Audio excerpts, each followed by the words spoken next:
Stop. Before you dive into this insane tale of quiet revenge, make sure you hit that subscribe button. Turn on notifications and smash the like button on this video right now. The price of silence and the empty gaze. She sat through the divorce hearing as silent as a statue, while her husband, Marcus Sterling, smiled and carved up their assets. Alba Vance said nothing. She didn't fight. She didn't cry. She didn't argue for a single euro more. He thought she was broken. A beautiful, empty shell he was finally discarding. He strode out of the courtroom with his young mistress laughing. 6 months later, that same laugh choked in his throat when he saw the paparazzi photos. Alba boarding the world's most exclusive mega yacht in the Hamptons, welcomed at the top, not by a new lover, but by the one man who could utterly destroy him. The conference room on the 48th floor at Powers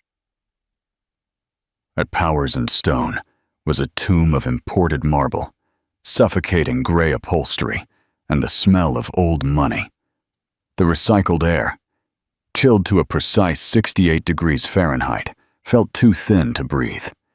It was a room built for the quiet, bloodless execution of lives, marriages, and fortunes. Across a vast, reflective mahogany table, Marcus Sterling watched his wife, his soon-to-be ex-wife, Alba Vance. He had to concede, she was still an aesthetic triumph.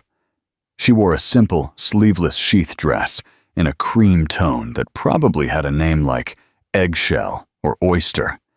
It was designed to signal discreet expense, a taste he had cultivated in her. Her dark, nearly black hair was pulled back into a bun, so severe it looked painful, emphasizing her sharp cheekbones. But it was her eyes that unnerved him. They were a clear, crystal blue, and were fixed on the $5,000 floral arrangement in the table's center as if it held the secrets of the universe. They were, he realized, utterly blank. There was no anger, no sadness, no anything. "As you can see, Alba," purred his lawyer, Kenneth "Ken" Powers, a man whose tailored pinstripes and reptilian smile cost $2,000 an hour. "Mr. Sterling has been exceptionally, one might even say profoundly, generous." Marcus allowed a small, indulgent smile to touch his lips. He was being generous. He was giving her the downtown apartment, a property he'd bought as a hobby studio a decade ago and had literally forgotten he owned. He was giving her a lump sum, a severance package, really. 7 figures, Ken had called it, as if it were a grand gesture. To Marcus, whose net worth was a number so large it was abstract, it was a rounding error. It was what he'd spent on Brittany's birthday weekend. He had braced for war. When he had first told her 6 months ago, it had been a calculated ambush. He had returned home from a business trip to the Hamptons with Brittany and simply informed Alba that he was in love and the marriage was over. He had expected the full operatic display. The shouting, the accusations, the tears, the "how could you after all I've sacrificed for you" speech. He had his responses ready. He had his checkbook open. Instead, Alba had looked up from the book she was reading. She had processed his words and, after a silence that stretched for 10 agonizing seconds, she had simply said, "I understand." Then she had closed her book, placed it on the side table, and walked upstairs. The next morning, she and a few suitcases were gone. No mess, no drama, just a void. Her silence had been disappointing. It had robbed him of his victory, the moment where he could be the magnanimous, regretful conqueror. Now, in this sterile conference room, her silence was simply irritating. "Alba," Ken urged, the silk of his voice fraying into impatience. "These terms, as I have said, are non-negotiable, but we require your signature to move forward." Alba's gaze finally lifted slowly from the flowers. It drifted past Ken, past her own lawyer. A mousy, middle-aged woman, named Martha Chen, who looked utterly out of place, and landed on Marcus. He held his breath. He was prepared for hatred. He was prepared for tears. He was not prepared for the courteous, impersonal blankness he saw. It was the look you would give a stranger on a crowded subway, a split second of acknowledgement before you averted your eyes. She was not looking at her husband. She was looking at an obstacle. "I accept the terms," she said. Her clear, low voice did not tremble. It was the first time he'd heard it in months, and it was the voice of a stranger. Marcus almost flinched. He had wanted her to fight. He had wanted to win that fight. He had wanted to tell her, "Alba, be reasonable. This is for the best. I need to be happy." Her silent, immediate capitulation felt like a trick. It was unnatural. It only confirmed his private, lifelong diagnosis. She was weak, fragile. She had built her entire existence on the scaffolding of his life, and now that he was taking it away from beneath her, she was simply collapsing. Her lawyer, Martha, looked visibly relieved, as if she had expected her client to be shredded. She fidgeted with the thick stack of documents and slid them across the polished wood. "Ms. Sterling," Martha began. "Alba, are you sure you don't want to?" "I'm sure," Alba said, cutting her off. Not with contempt, but with a finality that made even Ken Powers sit up a little straighter. Alba reached into her simple, unbranded leather handbag. She ignored the row of shiny silver Mont Blanc pens, laid out like surgical tools. She pulled out a cheap blue plastic Bic pen, the kind bought in packs of 10. She clicked it. The sound, a sharp snap, was obscenely loud in the quiet room. She did not read the documents. She simply flipped to the final page. She signed her name. Alba Vance, not Alba Sterling. She had already taken her name back. She capped the pen. She stood up. She nodded once, a quick, dismissive gesture to her own lawyer. She did not look at Marcus. She did not look at Ken. She picked up her bag and walked toward the huge oak doors. "Alba, wait," Marcus said, standing up. It was an involuntary impulse. She stopped with her hand on the brass doorknob, but she did not turn around. "For what, Marcus? You're free. Isn't that what you wanted?" She opened the door and left. The sigh of the door closer was the only sound. Ken Powers exhaled a long, slow breath. "Well, that was the easiest high-profile divorce of my career. That lump sum, Marcus, huh? She'll be back in 6 months when she runs out. She doesn't know how to manage herself." "She'll be fine," Marcus said, sinking back into his chair. He loosened his Hermes tie. "She's resilient." He was already pulling out his phone. He texted Brittany, waiting at the grill for a celebratory lunch. "Done. Order the 82 Patras." He felt a profound, euphoric sense of relief. He was free. He was headed to Miami next month to close the Apex deal, the one that would make him a legend. He was headed to a new life with a worshipping 24-year-old. He was Marcus Sterling, and he had just won. But tell me, dear viewers, what do you think? Do you believe Alba is truly broken, or is her silence a calculated move? Leave your predictions in the comments below. Then, as he rode the elevator down in a mirrored steel cocoon, why did the image of her blank eyes and that cheap plastic pen give him a sudden, untimely chill? He shook it off. It was just the echo of a life already ended. The quantum awakening. Calculated silence. Alba Vance did not take a cab to a friend's house.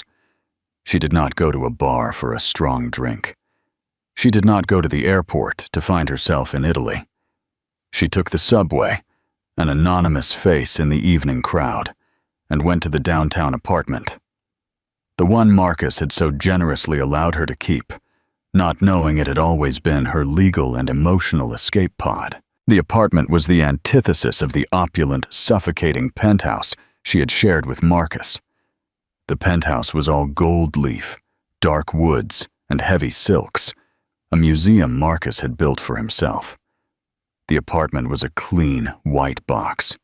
It was a space of hard surfaces, white walls, and floor-to-ceiling windows that looked out over the brilliant, impersonal grid of the city. The main living room was not dominated by a sofa, but by a custom-built workstation. 3 4K monitors, a server tower humming quietly in a vented cabinet, and a keyboard that clicked with the satisfying mechanical precision of a weapon. She walked to the console table by the door and placed her keys in a small, white porcelain bowl. She removed her shoes. She went to the minimalist kitchen, pulled a bottle of sparkling water from the fridge, and drank with a hand as steady as a surgeon's. She hadn't been silent for the last 6 months. She had been meticulous. Marcus Sterling had made the most common mistake of powerful men. He had assumed a lack of ego meant a lack of intellect. He had met Alba at a modern art gallery opening. He saw a stunning, quiet art history major. He saw a woman who was content to be a beautiful, placid accessory. He did not see the other Alba. The Alba who graduated from MIT at 19 with dual degrees in mathematics and quantitative economics.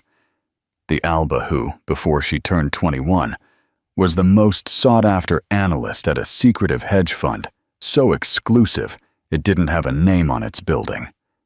She had built the predictive algorithms that saw the 2008 crash coming 6 months before anyone else. She had given all of that up for Marcus. He had found her intelligence intimidating. "I don't want to come home and talk about derivatives, Alba," he'd laughed early in their relationship. "I want to come home and just be. I want a partner, a wife." So she had become one. She had put away her brilliant, restless mind, hiding it behind a mask of placid elegance. She learned to plan his galas, manage their 3 homes, and listen politely to his monologues about killer instincts. She had believed, for a brief, foolish time, that it was a fair exchange for love. The day she found a single blonde hair extension and a Cartier earring in his travel kit was the day the exchange was canceled. But it wasn't the cheating that sealed Marcus's fate. It was what she found 3 days later. She was in his study, a room he called the sanctuary, looking for a tax document. Marcus, despite his genius, was an organizational slob. He threw everything in drawers. Tucked inside an antique, leather-bound copy of The Art of War, a book she knew he had never read, was a small, matte black encrypted hard drive. It used the same password he used for everything, the stock ticker of his first big win, APX1. It took Alba less than 4 minutes to circumvent the basic encryption. It took her the rest of the night to comprehend what she was looking at. Marcus was not just a shark. He was a high-level criminal. He was executing a sophisticated, multi-year securities fraud. He wasn't just cheating on her. He was cheating everyone. He was using a web of shell corporations, Swan Ventures, Nautilus Group, to artificially inflate the value of his private equity holdings before offloading them onto his own investors. It was a classic pump and dump, but on a scale that was breathtaking in its audacity. The apex deal, the one he was moving to Miami for, was to be his masterpiece, a massive final score, before he cashed out, leaving his partners and investors holding a multi-billion-dollar bag of worthless stock. Alba sat on the floor of his office until the sun came up, the glow of the laptop lighting her face. She felt no anger. She felt no betrayal. She felt cold. It was the clean, pure, exhilarating cold of a complex equation finally balancing beautifully. The trophy wife died on that floor. The quantitative finance expert was reborn. She copied the drive.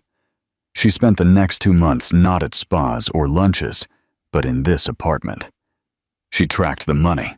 She cross-referenced every transaction. She learned to code in 3 new languages to follow the data trails through untraceable servers in the Cayman Islands and Eastern Europe. She built a file, an unassailable, mathematically certain data case, that would not only put Marcus in prison, it would dismantle his entire empire. That was when she realized why she couldn't argue in the divorce. To argue meant attachment. To fight for his generous settlement meant accepting his dirty money. She wanted none of it. Her silence wasn't weakness. It was a quarantine. Now, standing in her kitchen, she finished her water. She walked into her bedroom. On her dresser, next to a single-framed photograph, sat a satellite phone. The photo was of her at 20, in a cap and gown, standing next to a burly, silver-haired man. She picked up the phone and dialed the single number in its memory. A voice answered on the first ring. It was a deep, cultured baritone, with an accent that was a mix of British and something unmistakable, like a man from everywhere. "Hayes," the voice said. "It's done, Victor," Alba said. "The divorce is final. I am legally clean. No conflict of interest." There was a pause, then a low, appreciative laugh. "Excellent. Marcus's Apex deal is entering its final phase. He presents to the board in Miami next month." "I know," Alba said. "He has programmed his own execution. He thinks he's a lion, Victor. He's just a lamb walking into the slaughterhouse." "The jet is fueled at Teterboro. Take off when you like," the man said. "The Sovereign is already docked in Saint-Tropez, and Alba—" "Yes, welcome back. The world has been too quiet without you." Alba looked at her reflection in the dark window. The pale, vacant woman from the lawyer's office was gone. In her place was a woman whose eyes gleamed like cut steel. "I'm not the one you have to worry about being quiet," she said, and ended the call. The apex predator. Marcus Sterling felt, for the first time in his life, invincible. Life after Alba was a spectacular high-definition upgrade. Brittany was a supernova, an explosion of blonde hairspray, ecstatic tans, and vocal adoration. She was, also, he was discovering, spectacularly expensive. A beautiful purring machine designed to convert money into noise and Instagram posts. But that was fine. The Apex deal was about to make him a legend. He was sitting in the sky lounge of his new penthouse. He had sold the one he shared with Alba. Too many stale memories, as Brittany directed a moving crew, installing a gigantic chrome horse-shaped lamp. "Isn't it divine, Bear?" she cooed. "It's minimalist. It says we have power, but we're playful." "It's something, honey," Marcus said, scrolling through his emails. "Now I need you to quiet down a bit. Daddy's working." "You're always working," she pouted, leaning over his shoulders. She smelled of champagne and Baccarat Rouge. "Is it about the Apex thing? You're going to be brilliant. You are brilliant." "It's not the deal," Marcus snapped. His good humor evaporated. "It's Hayes. Victor Hayes." The name was a curse word in Marcus's circles. The man was a myth. Old money so deep it made Marcus's fortune look like a lottery win. Hayes ran his global empire, the Hayes Group, from an undisclosed location, rumored to be his 500-foot mega yacht, the Sovereign. He was the one investor Marcus needed to make the Apex deal not just successful, but a home run. Hayes's involvement was the stamp of legitimacy. It would draw in the last of the skeptical institutional money, and for 3 solid months, Hayes had been a ghost. "He's dragging his feet," Marcus said, swirling the whiskey in his glass. "My presentation to the board in Miami is in 2 weeks, and his people just keep pushing back. Mr. Hayes is evaluating the data." "What data?" "It's the cleanest, most profitable deal of the decade." "Maybe he's just jealous," Brittany offered, kissing his temple. "He's old. You're you. You're the future." Marcus smirked. She was simple, but he liked that. "You're right." A few days later, he was at a celebratory dinner with his partners. He was in high spirits. He had just bought a new Ferrari to match Brittany's. He passed his phone around, showing a small item on page 6. It was a grainy telephoto lens photo of Alba, of all people. She was sitting at an outdoor cafe in Paris, wearing sunglasses and reading a book. "See?" Marcus crowed, laughing. "That's my ex. Looks like she's handling it well. On her eat, pray, love journey. Good for her. No hard feelings." His partners laughed with him. Brittany, sitting on his lap, giggled. "She looks so boring. I bet the book is about feelings." Marcus laughed. The pang of discomfort he'd felt after the divorce was completely gone. He almost felt pity for Alba with her little apartment and her sad solo trips. She was a footnote. The sovereign legend. The queen returns for her throne. The next day, as he was packing for Miami, his world shattered. He was at his desk, signing off on the manifest for his private jet. Brittany was in the other room, arguing with her stylist about what to wear for the Grand Prix. His private line rang. It was Ken Powers. "Marcus, we have a problem. Bad timing, Ken. I'm heading to the jet, heading to Miami." "You're not going to Miami, Marcus. Not for this meeting." Ken's voice was tight, thin. "The board just postponed it indefinitely." Marcus stopped the pen hovering over the paper. "What? They can't. By what authority? It's my deal." "Hayes," Ken said. "He didn't just stall, Marcus. He moved against you. He sent in an auditor, a new firm. One I've never heard of." "But we're clean," Marcus yelled. "The books are clean." "Are we, Marcus? Are we really?" Ken's voice suddenly became very cold. "Because this firm, Vance Analytics, they sent over a file, a preliminary findings report. Marcus, it's everything. The shell companies, Swan, Nautilus, the timelines, the Cayman accounts. It's data I never saw. Data you assured me didn't exist." A cold sweat broke out on Marcus's skin. The pen in his hand snapped. "Vance. Vance Analytics," he whispered the name, tasting ash. "That's the name on the letterhead," Ken said, his voice grim. "And they aren't just auditing. They've submitted a parallel bid, a hostile takeover of the entire Apex portfolio backed by the Hayes Holding Company." "Vance?" Marcus's mind was racing. It was a coincidence, a common name. It had to be. "Who runs it? Who is this Vance?" There was a long, awful silence on the other end of the line. "That's the part you're not going to like, Marcus," Ken said, his voice dropping to a whisper. "The CEO, the lead analyst, the one who signed off on the report. It's Alba." Marcus's phone slipped out of his hand. It clattered to the marble floor and slid, Ken's voice a small, frantic buzzing sound. "Alba. Alba. The quiet wife, the art history major, the woman reading a book in Paris." He remembered her face in the conference room. The blankness, the utter lack of emotion, the cheap plastic pen. It hadn't been defeat. It hadn't been weakness. It had been contempt. The Parisian cafe on page 6, where Alba had been seen, was, in fact, the private, high-security terrace of a bank in Geneva. The book she was reading was the final draft of the 200-page due diligence report on Marcus Sterling's entire fraudulent career. Vance Analytics wasn't a new firm. It was a resurrected one. It was the name of the consulting business Alba had dreamed up in her MIT dorm room, the one she'd planned to start before Marcus convinced her his life was better. She had registered the name 2 days after finding the hard drive, the settlement money, the generous 7-figure lump sum. Alba had walked out of the lawyer's office to her apartment and, in her first official act as a free woman, transferred the entire amount to a charity fund for victims of financial crime. It was a poetic act of cleansing, a market correction.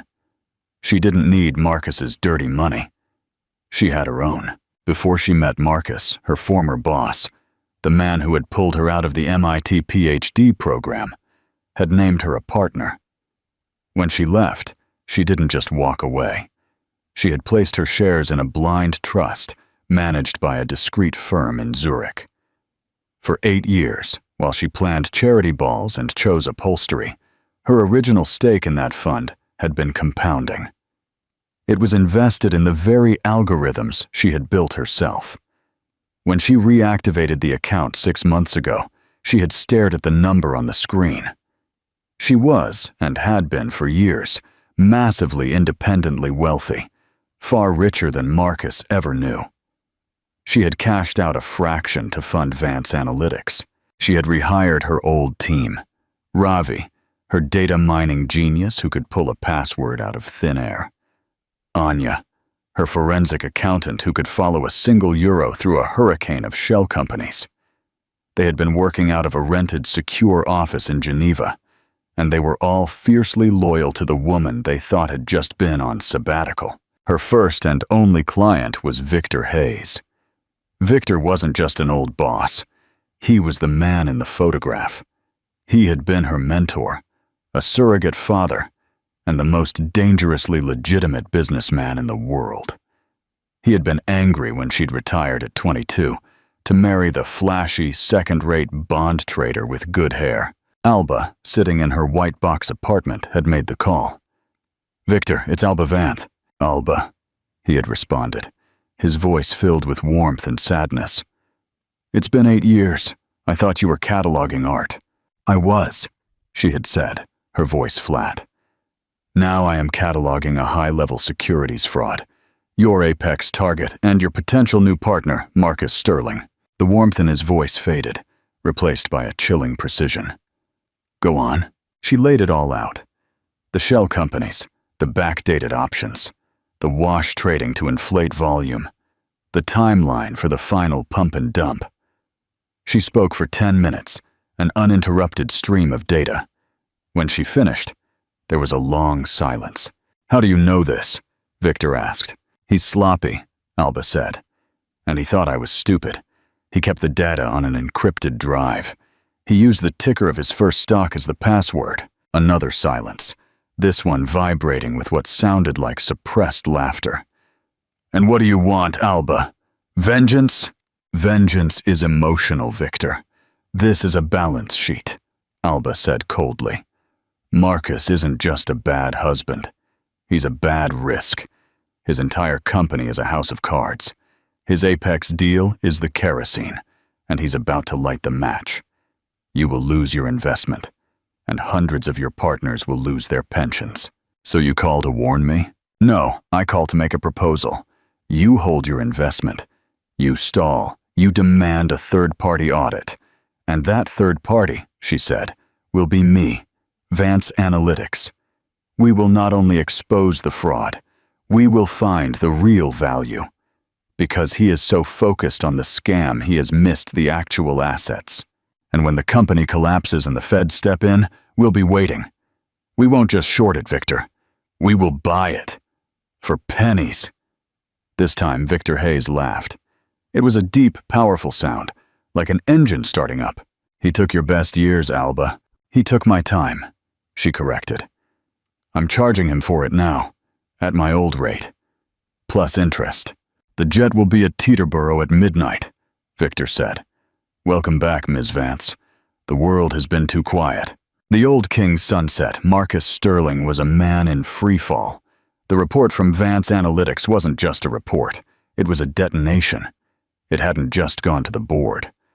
Alba had, with surgical mathematical precision, sent copies to the SEC, the U.S. Attorney's Office for the Southern District of New York, and the coup de grace, the Wall Street Journal. The story broke on a Tuesday. Sterling sidelined. Marcus Sterling's apex deal revealed as a house of cards. The article quoted extensively from the report, praising the anonymous Vance Analytics as a new, razor-sharp firm whose analysts possessed an almost prophetic understanding of market fraud. It called it a masterpiece of financial data investigation.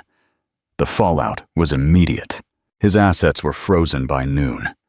His partners, the ones he'd laughed with about Alba, filed a $500 million lawsuit before 3 p.m., naming him personally. The SEC opened a formal public inquiry. His name, once synonymous with aggressive success, was now toxic. He was in the penthouse, surrounded by Brittany's chrome horse lamps and white fur rugs, watching his life dissolve on a CNBC loop. "They're calling you a fraudster," Brittany whispered, her face pale beneath her tan. She held her phone, her thumb frozen over her Instagram feed. "Marcus, my followers are asking questions." "Shut up," Marcus roared, hurling his empty whiskey glass at the screen. "She did this, that snake, that quiet, boring snake." He couldn't reconcile the two images, the quiet, submissive wife who organized his socks, and the ruthless corporate assassin who had just vivisected him in the Wall Street Journal. How had he missed it? He had lived with her for 8 years. How had he never seen her? The answer, agonizingly clear, was that he had never looked. He had only seen his own reflection in her eyes. "Marcus," Brittany said, her voice shaking. She wasn't pale anymore. She was angry. I just tried to buy a ticket to Aspen to go to my mom's. My Amex was declined. The black card, the one you gave me." "The assets are frozen, Brittany. It's temporary," he screamed, clutching his hair. "It's a misunderstanding. I'll fix it. Fix it. Fix it," she shrieked. "You lied to me. You said you were a king. You're a criminal. My mom called me. She said I'm on page 6 as the fraudster's tart." She grabbed her pre-packed Louis Vuitton duffel. She was always ready for a quick trip, and sprinted for the door. "So that's it," Marcus laughed, a broken, ugly sound.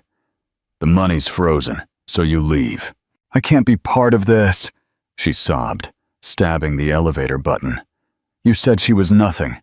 You said she was simple. You're the simple one, Marcus. Your boring old wife took you down." The elevator doors opened. She was gone. Marcus was alone. His phone rang. He looked at it. Ken Powers. He ignored it. It rang again. Fernando Diaz, one of his oldest partners. He ignored it. The intercom buzzed. He ignored it too. He sat for a long time. The silence of the penthouse was deafening. He was broke. He was ruined. He realized, with a chill of pure terror, that he was going to prison. Unless a fresh, desperate, insane idea formed. A final, pathetic ploy. He had to talk to her. He had to see her. If he could just see her, he could... What? Apologize? Plead, remind her of the good times? He didn't know. He only knew he couldn't face the police.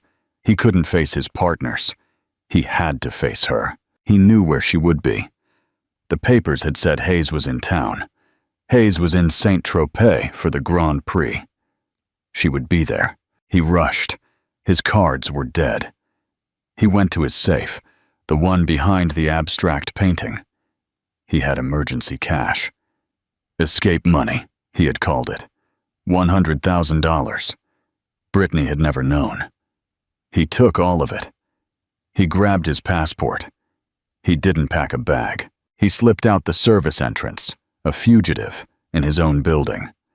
He found a pawn shop in the Diamond District.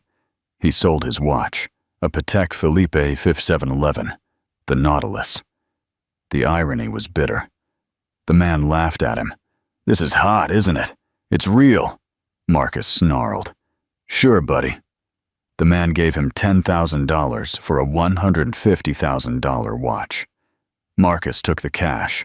He used it to buy a last-minute, one-way first-class ticket. Even in ruin, he couldn't fly coach. He was headed to Saint-Tropez, not for a meeting, but for a confrontation. Saint-Tropez's port was a different world. It was a forest of white masts and gleaming superstructures, a bright display of obscene gravitational wealth. The air was thick with the smell of diesel, salt, and money. In the distance, the sharp, hornet-like scream of a Formula One car practicing on the circuit echoed off the hills. Marcus Sterling looked like a ghost at the feast. He hadn't slept in 36 hours. His $10,000 Savile Row suit was crumpled and smelled of airplane whiskey. His face was a gray, 3-day stubbled mask. He'd had to take a taxi from the Nice airport, and the driver had scoffed at his crumpled $100 bills. He was a refugee in the land of kings. He stood on the dock, shoved by tourists and arrogant polo-shirted yacht crews. He didn't have a plan. He only knew, with the nesting instinct of a dying animal, that she was there. And then he saw it. It wasn't just a yacht. It was a statement. It was a weapon. The Sovereign. Docked in the port's billionaire row, it stood like a pale gray shark, dwarfing every other vessel. At 500 feet, it was less a ship and more a floating headquarters. It had tinted, bulletproof glass, a helicopter on the stern deck, and men in subtle dark blue uniforms patrolling the perimeter with headsets. It belonged, of course, to Victor Hayes. Marcus stared. This was the world he had been trying to get into. Now he was outside, looking like a street urchin at a banquet. He watched for an hour.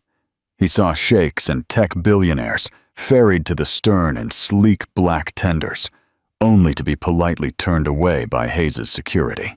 Then a different tender approached. It was military grade, low profile, and terrifyingly fast. It docked with practiced efficiency. Several figures in dark, professional-looking suits disembarked, followed by a woman. Marcus squinted against the bright Mediterranean sun. It was her, but it wasn't the Alba he knew. The cream-colored wife dresses were gone. She wore a tailored, off-white Loro Piana pantsuit, razor sharp. Her hair, which he used to require her to wear long and soft, was cut into a severe bob that brushed her jawline. She wore dark, angular sunglasses that obscured her eyes. She had a Cartier watch on her wrist, a new one, a complex model he'd never seen. She was flanked by her team, Ravi, the data genius, and the shrewd Anya. She was walking up the gangplank, and she was laughing.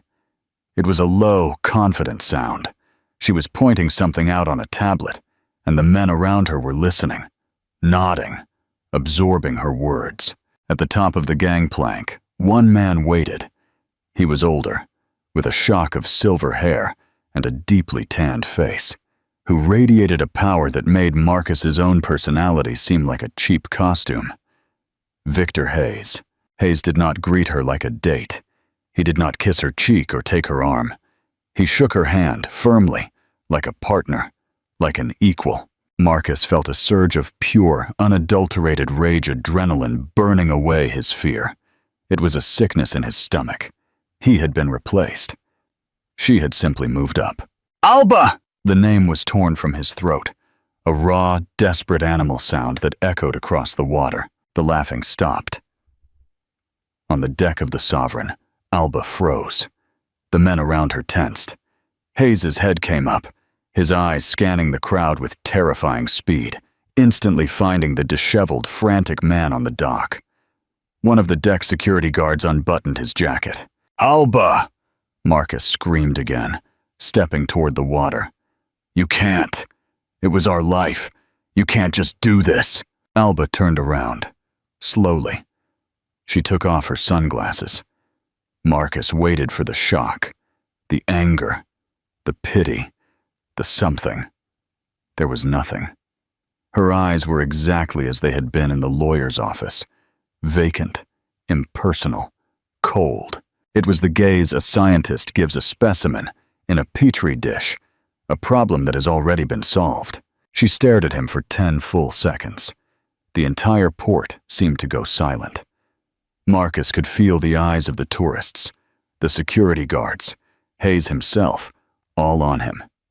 He was the show. Alba's gaze was so cold, so final, that it shattered the last of his rage fits, leaving only hollow, echoing terror. Then, with an almost imperceptible tilt of her head, not a nod, but a simple, devastating acknowledgement of his existence, she turned her back on him. She put her sunglasses back on. She said something to Victor Hayes, who smiled. As Marcus Sterling watched, broken and bankrupt on the docks, Alba Vance, his quiet, simple ex-wife, walked into the heart of the sovereign, disappearing into a world of power he could never, ever touch. He fell to his knees. His scream of pure, pathetic rage was lost in the sudden, deafening roar of a Formula One car speeding past on the nearby track. The heavy, soundproof glass door of the sovereign's main salon closed with a pneumatic hiss, instantly sealing them off from the outside world. The final anchor, the balance sheet balanced, Marcus's distant, desperate yell, and the sharp whine of the F1 cars were erased, replaced by the deep, vibrationless hum of the ship's stabilizers and the whisper of cool, recycled air. The room was not a lounge. It was a command center, where Marcus's penthouse was a monument to his ego, all gold, black marble, and hard, reflective surfaces. This room was a statement of pure, unadulterated power. Victor Hayes was already standing by a discreet bar, pouring a single glass of what looked like sparkling water. He hadn't sweated. He hadn't even flinched. He simply looked at Alba, his summer sky eyes crinkling with amusement. "Well," he said, his deep voice resonating in the quiet. "That was a bit of a dramatic performance. He has a flair for the theatrical. I'll grant him that." Alba unbuttoned the single button of her Loro Piana jacket and placed her tablet on a long steel console. She did not look nervous. She looked like a general who had just observed a minor, predictable skirmish. "He was always a terrible actor," Alba said, her voice cool and even. She walked over and accepted the glass from Victor. "All volume, no substance. He thinks screaming is a form of power. It's just noise." He looked distressed, Victor observed, watching her closely. Alba took a small, composed sip. "He isn't distressed, Victor. He simply realized he lost. He mistakes the consequences of his own actions for a personal tragedy." A small, genuine smile touched Victor's lips. 8 years. You were with him for 8 years, and he never, for a single second, saw you, did he? "He saw what he wanted to see," Alba said, turning to look at the main screen where the London, New York, and Tokyo markets were ticking away. He saw a beautiful, quiet, complementary object. He saw his own reflection. It was his greatest comfort and his most catastrophic vulnerability. Well, his comfort is about to be permanently removed. Victor picked up a small black remote. "Anya and Ravi are patched in from Geneva. Time for the briefing." Alba walked to the main screen, which displayed a complex, spiderweb-like diagram of Marcus's shell companies. "This," she said, pointing to a cluster of firms, "is what he thought was the prize, the apex deal, a multi-billion-dollar scam. The whole thing was a lie." She tapped a key on the console, and the diagram shifted, highlighting a single, dark holding company at the bottom. "But this is what he actually owned. This is the value." "What is it?" Victor asked, leaning closer. "It's a clean energy technology firm he acquired 3 years ago," Alba explained, her voice quickening with the passion she only showed for data. "He bought it for the real estate, a factory in Charleston. He stripped the assets and buried the company. But he is so intellectually lazy, he never ran a full audit of its IP. He never read the file." She typed another command. A new file appeared. "Dormant patents for next-generation solid-state battery cell recharge technology. They aren't just theoretical, Victor. They are fully proven. The R&D is done. This," she tapped the screen, "is $1 trillion technology, and it has been sitting in a filing cabinet in a company he cataloged as extinct." "My God," Victor exclaimed. He was so focused on the scam. He was willing to burn the truth to feed it, Alba finished. He was going to let this entire thing go bankrupt to be sold for scrap, just so he could get a quick, fraudulent $2 billion. He's not just a criminal, Victor. He's a bad businessman.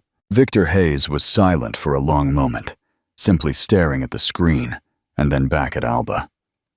The amusement was gone, replaced by a deep, calculating respect. "He's a gambler," Victor said finally. "And you, Alba, are the house." He walked over to a polished teak desk on the other side of the salon. He pulled out a thick, leather-bound prospectus. "The Hayes Group is not going to acquire the Apex portfolio," he said, his voice formal. "We are not in the business of cleaning up other people's toxic messes." He walked back and placed the heavy document on the console in front of her. "We are in the business of funding visionaries. Vance Capital." Alba looked down. On the cover, in clean, silver-embossed lettering, were 2 words: Vance Capital. She stared, her composure momentarily broken. Her breath hitched. It was the name she had scribbled in a notebook in her MIT dorm room a lifetime ago. "This is not a job offer, Alba," Victor said, his voice soft. "It's an investment. The Hayes Group will provide $5 billion in seed capital. You will be the CEO. You will lead the acquisition. You will run the company. You will be the majority shareholder. We will simply be your silent partners." He leaned in, his expression intense. "I'm not doing you a favor. You just walked in here and handed me the greatest investment opportunity of the decade. I'm betting on the analyst, not the assets, and I intend to win." Alba looked from the prospectus to Victor's face, 1,000 emotions battling behind her eyes. Before she could speak, her satellite phone vibrated. She answered the call, her voice a flat line. "It's neutralized, officially." She turned to her team on the video call. "Anya, Ravi, execute." "Execute what?" Victor asked. "We aren't going to wait for receivership. That's messy. It will take years. The patents will get tied up in litigation. We're going to the board now, the one that's left, and we're offering to pay off their legitimate investors. A total buyout of the legitimate assets effective immediately." "You aren't even going to discount the price?" Victor asked, impressed. "I'm not a scavenger, Victor. I'm a surgeon," Alba said. "We will cut out the cancer, Marcus's fraud, and save the patient. The technology. We aren't buying his worthless, fraudulent company. We are acquiring its single invaluable asset, the one he was too stupid to see." Victor stared at her, and then threw his head back and laughed, a deep, powerful sound that filled the room. "My God, Alba, you aren't just taking his company. You are taking his legacy and rewriting it from scratch." He walked to the bar and poured a second glass, this time from a crystal decanter containing a dark amber liquid. He handed it to her. "He thought you were a painting," Victor said, his voice full of admiration. "Something beautiful and quiet to hang on a wall. He never, ever realized you were the architect." He raised his glass to Vance Capital. Alba looked at the name on the prospectus and then at her mentor. She raised her glass, the clink of the crystal sealing the deal. "To the balance sheet," she corrected, a small, private smile on her lips. "It's finally balanced." She took a sip. It was an 18-year-old Macallan. It tasted like victory. Cold, clean, and absolute. Outside, the sun was setting over Saint-Tropez, but in the command center of the sovereign, Alba Vance's world had just begun. The architect's legacy. Conclusion. The story of Alba Vance teaches us one powerful lesson: never mistake silence for weakness. Marcus saw his wife as a beautiful decoration, and his arrogance was his undoing. He failed to see the brilliant mind working behind those quiet eyes. A mind that wasn't plotting revenge, but calculating his final move. She didn't fight for his scraps because she was already planning to buy his entire company. She didn't argue over the divorce settlement because she was positioning herself to become the billionaire, not just marry one. Final question for our audience. What did you think of Alba's final power move? Was her victory the most ruthless or the most deserved? Let us know in the comments. If you love stories where the underestimated protagonist wins in the most epic way possible, be sure to like this video. Share it with a friend who needs a reminder of their own power, and subscribe to the channel for more incredible drama and twists. Don't miss what comes next.